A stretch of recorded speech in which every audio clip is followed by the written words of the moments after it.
سیل.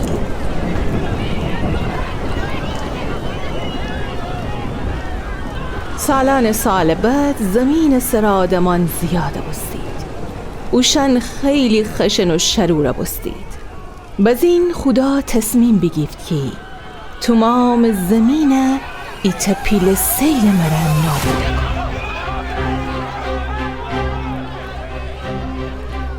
اما خدا نوح جا راضی بود. اون ایتا درست کار مردی بود که هو شرور مردم میان زندگی کدی.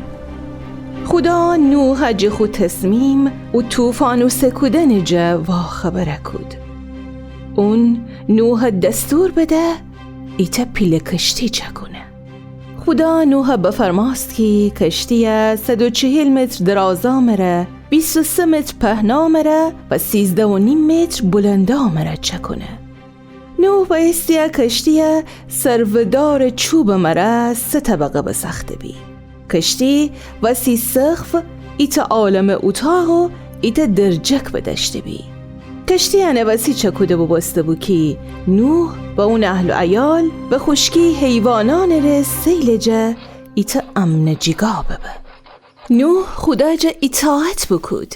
اونه 3 پسر هوتو که خدا بگفته بو کشتی چکودید. و کشتی سختن سالان سال طول بکشه چون خیلی پیله بو.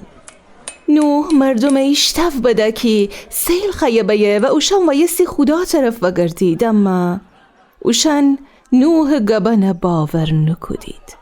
خدا حتی یم فرمان بده که نوح و اون اهل عیال غذا به اندازه‌ای که بس ببه خوشن ره و حیوانان ره جمع کنید.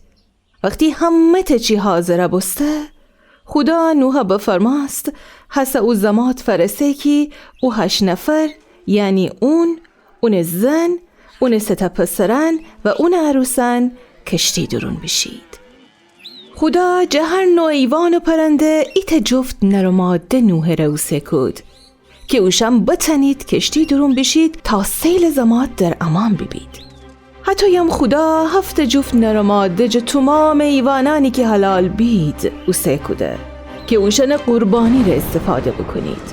وقتی همه تن کشتی درون بشایده، خدا کشتی دره اوشن پشت سر جفت کدو دوست. بزین وارش 40 شبنده روز ای کله ببرست و آب زمین جا حتی جوش کدی کی همه چی حتی پیل کوهانم آب جیر بشویدی.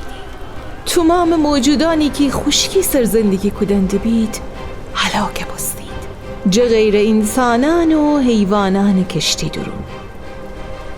کشتی آب سر شناوره بست و همه تا چی که اون درون نه بو جه غرق بستن در امان بمنستید.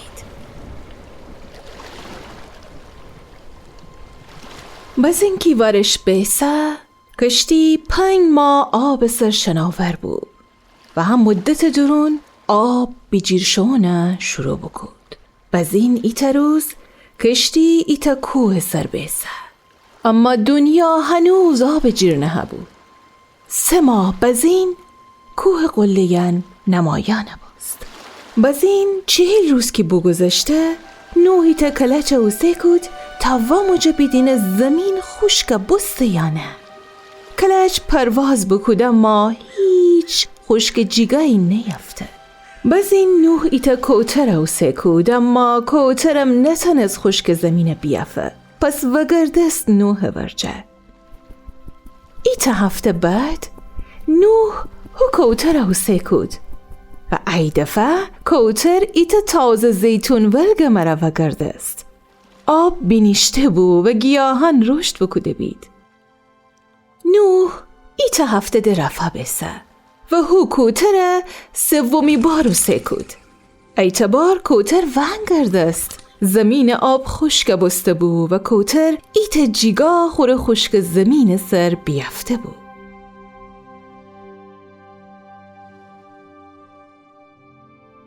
دو ماه بزین خدا نوح بفرماست تو و تی خانواده و همه حیوانان کشتی جا بیرون بایید، بارور ببید، زای بورید و زمین پورا کنید.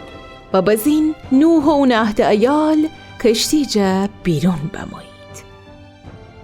بعد انکی نوح کشتی ترک کود ایت قربانگاه چکود و جه حیوانانی که هنه وسی بورده بو او یه قربانی بکود. خدای جه نوح کار خوش بما و نوح نتاج برکت بده. بزین خدا اتوی قول بده.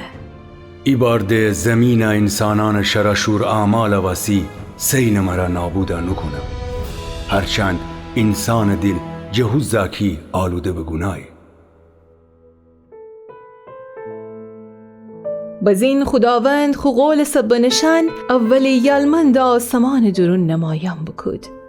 هر زمت یالمند آسمان میان ظاهره به خدا و اون قوم او وعده به خاطر برید.